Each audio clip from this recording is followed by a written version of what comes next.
For 41 years, Tomas had been the head waiter at La Corona, the Villano family's flagship dining room on the river, and in all those years he had never once seen Don Salvatore Villano laugh at his own table. The Don came on Tuesdays and Fridays at 7:30. He came with his small, grave son Matteo, who was 7 years old and had not spoken aloud since his mother's funeral 2 winters past.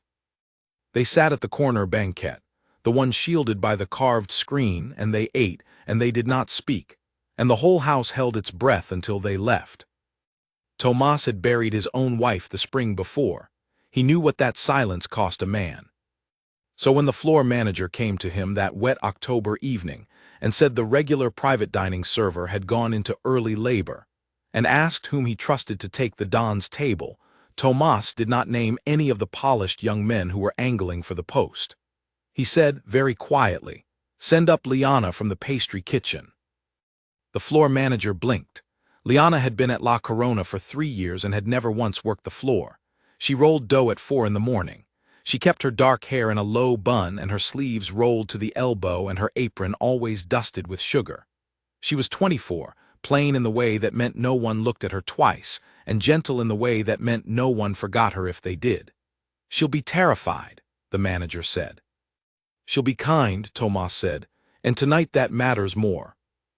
When Liana came up the back stairs in her freshly pressed black waistcoat, her hands were folded in front of her like a girl going to her first communion.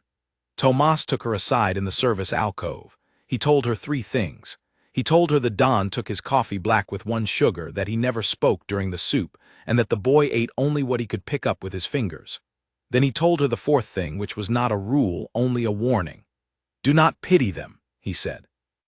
"Pity is the one thing the Don will not bear." She had nodded. That was all. No flutter, no question. She went through the carved screen carrying the bread. Tomas watched from his post at the wine station. He watched the Don look up from his folded hands the way a man looks up at a sound he has been expecting for years and did not know he was expecting. He watched the boy's gray eyes follow her, then drop, then follow her again. He watched Liana set the bread between them, not in front of either, and tear a small piece for the boy because she had seen at once that the boy could not yet reach the basket. She did not pat his head. She did not coo. She simply tore the bread and slid it to him on the linen and stepped back. That was the first night. There were 93 more after it. Tomas counted them in the end because it was the kind of thing an old man counts when he has nothing left of his own to count. By the 2nd Tuesday she had learned that Matteo liked the soft white part of the bread, not the crust. By the 3rd Friday she had learned that the Don kept his left hand in his lap when he was tired and on the table when he was watching the room. By the 4th week she was bringing the boy a small dish of the same dried apricots the pastry kitchen used for the financiers, set down without a word, and the boy ate them with the seriousness of a small priest taking communion. She never asked the boy a question. She never made him perform a thank you he did not have. She simply made the food easier to reach and left. The Don noticed. Tomas saw him notice. He saw it in the way the Don's eyes tracked her hands as she poured the water, in the way he stopped folding his napkin sharply when she came near, as if he did not want her to think the sharpness was meant for her. Once, in the 7th week, the Don asked for the wine list.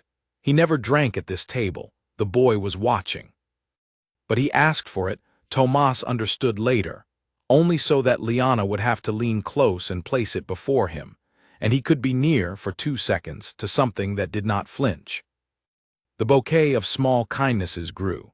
She began leaving a folded paper napkin shaped like a swan on the boy's water glass, nothing fussy, just a swan, the way the pastry chefs folded them for the children's tables at Christmas. The boy did not smile the 1st night, or the 2nd. On the 3rd night he untucked the swan very carefully, smoothed it flat, and tucked it into his small gray coat pocket before he left. The Don saw him do it.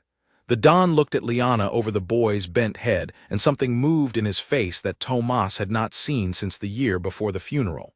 The Don said nothing. He paid the bill. He left a tip that the floor manager came down later to ask about, 3 times the usual, because no one at the house had ever seen the Don tip the floor staff at all. In the 9th week, Matteo gave her a drawing. He slid it onto her tray as she was clearing the bread plate. It was a folded square of paper, creased 4 times, drawn in pencil. Tomas watched her open it at the service station. It was a swan. A small, careful, child swan, with one wing higher than the other and an eye made of a tiny, perfect dot. Liana stood very still for a moment. Then she folded the drawing back along its creases and slipped it into the breast pocket of her waistcoat, against her heart, the way a soldier carries a letter. She went back out to clear the next course as if her hand were not shaking. The Don was watching her when she came back. He had seen her face when she opened it. He did not say anything. But when she set down the coffee, black, 1 sugar, he placed his hand on the saucer for a half-second before lifting the cup, and the saucer, when she returned to fetch it, had a small folded paper of his own on it. A pencil-drawn star on the back of a receipt. Mateo's work, very plainly, but pushed forward by the father's hand. She kept that one too. Tomas began to understand then what he was watching. He was watching 3 lonely people becoming, very slowly and without permission, a household. He had seen it once before in his long life, in his own small flat above the bakery, the year he met his wife. He had not expected to see it again, and certainly not at the Don's table. He went home that night and sat in his armchair with the radio off and wept for a long time for many things at once. In the 11th week, a man named Falcon came to dine. He was Old Money and Old Grievance, a rival of the Don's late father, and he came with the sort of smiling fiancé who counts the silver. He took the table across the room where he could be seen. Tomas knew what that meant. So did the Don, who did not look at him once. Falcon called Liana over halfway through her shift. Tomas watched it happen from 40 feet away and could not get there in time. Falcon took her wrist only loosely, only as a small public possession, and asked her loudly whether the Don was paying her by the hour or by the night. Liana did not pull her wrist back. She did not raise her voice. She looked Falcon in the eye and said very clearly, "Sir, you are touching me, and I would like you to stop." She said it the way she said everything, quietly. With the same plain decency she used to slide bread to a boy who could not reach the basket. Falcon laughed. He did not let go. The Don was already standing. He did not cross the room quickly. He did not need to. He simply stood, and the room around him became a held breath, and the maître d' moved without being told, and 2 of Falcon's own party rose to take him by the elbows because they understood, faster than Falcon did, that whatever happened next would happen without their friend in the room. Falcon let go of her wrist. He was escorted out, paying his own bill at the door with hands that had begun to tremble. He never dined at La Corona again, nor at any house the Villano name touched. He was undone in the quiet way the Don's enemies were always undone, which was through doors that simply stopped opening for them. Liana finished her shift. She brought the Don his coffee, and her hand was steady on the saucer. The Don looked up at her, and the silence between them was no longer the silence of a man eating alone. It was the silence of 2 people who had just discovered they were standing in the same room. "Thank you," he said. It was the first word Tomas had ever heard him say to her. "You're welcome, sir," she said. That night after closing, Tomas found her in the back hallway folding her waistcoat into her bag. He asked if she was all right. She said yes. He asked if she wanted to be moved off the table. She thought about it for a long moment, and then she said no very quietly, that she would like to stay. So she stayed. The drawings continued. By the 14th week there were 11 of them in the breast pocket of her waistcoat. A swan, a star, a small fierce dog, a horse, a sun with 7 careful rays, a moon, a tree with a single apple, a boat, a house with 2 windows, a heart, and one Tomas saw her open with her back turned, that she put away very fast and never showed anyone. The boy gave them to her on the corner of the tray as he was leaving, never with a word, his small gray eyes meeting hers for one steady second. The Don, for his part, began to keep one of his own. Tomas saw him take it from his wallet once in the alcove while he was waiting for the coats. It was a folded square, much creased, the pencil softened by handling. It was the swan, the very first one. The boy had given it to him, too, on a different night, weeks before he had given Liana hers. The Don had carried it next to the photograph of his late wife for 2 months and had told no one.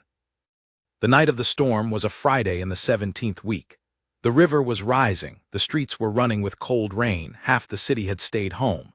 The dining room was nearly empty. The Don and the boy came anyway, the boy in a small gray raincoat that was too big at the shoulders because Mateo had refused to be talked out of it. Tomas understood why before the soup was on the table. The boy had brought a drawing. It was folded in his pocket, and he kept touching it through the cloth as if to make sure it was still there. When Liana came to clear the bread, the boy did not slide the drawing onto her tray. He held it out across the table in his small, steady fist and waited. Liana set the tray down. She properly knelt on one knee, the way one kneels to a small king, and took the drawing in both hands. She opened it slowly.